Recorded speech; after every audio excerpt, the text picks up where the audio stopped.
Brilliance Audio presents Citizen Washington by William Martin, performed by John Pruden.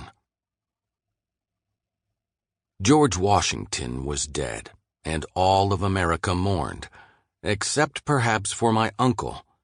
In Philadelphia, thousands marched behind an empty hearse. In New York, church bells chimed a sonorous requiem. In Boston, eulogies issued forth from every pulpit and every parlor. But from Alexandria, Virginia, Uncle Hesperus wrote, "Nothing better than the death of a demigod to help sell newspapers." He expressed this sentiment in a letter inviting me to come and work for him at the Alexandria Gazette. "The Southern drapers," he wrote, "should not be the only drapers to benefit from our national sorrow." I agreed, though between the Boston and Virginia branches of our family there was little agreement on anything, least of all national matters. But on one thing all drapers agreed. Uncle Hesperus had known Washington for long enough and intimately enough and tempestuously enough that nothing he said about America's first icon would surprise anyone, North or South. So I headed for Virginia.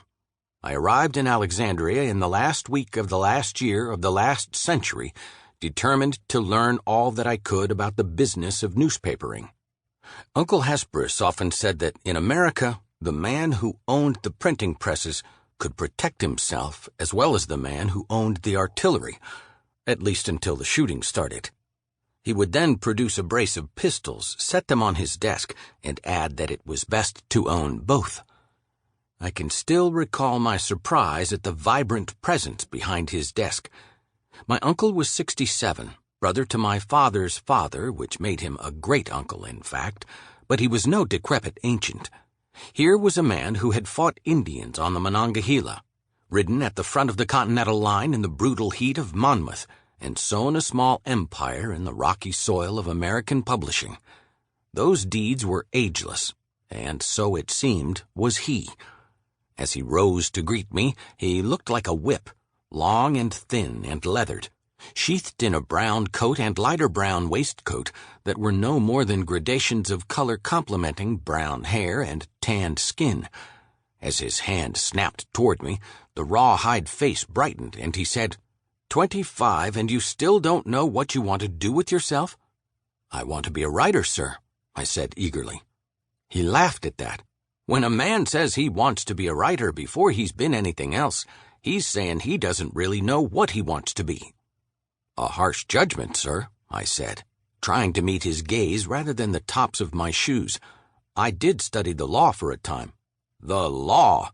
A barren desert of wherefore and whereas, of thence, whence, and hence, all in the service of pence.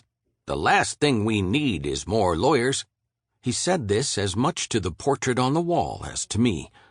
The portrait and the hearth above which it hung were the only elements of warmth in the office, a fine yellow flame jumping on the hearth and a fine yellow dress on the woman in the portrait. The woman I took to be his long-dead wife, Charlotte. The fire, I learned, was stoked high on the last Monday of the month to warm the young woman whose regular visits provided my uncle with one of his favorite forms of entertainment. And she was even then arriving. My uncle's eyes brightened at something beyond my shoulder, and I turned to see her standing in the doorframe, head bowed beneath a hood, body shrouded in a dove-gray cape. Without a word from Mr. Stitch, the elderly doorkeep, she stepped into the room.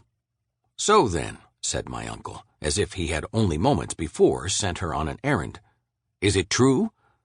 The girl cast her eyes toward me. My uncle told her I was a trusted confidant, a term that surprised me more than it enlightened her. Then he closed the door behind her and told her to sit. She perched on the sofa by the fireplace and removed her hood.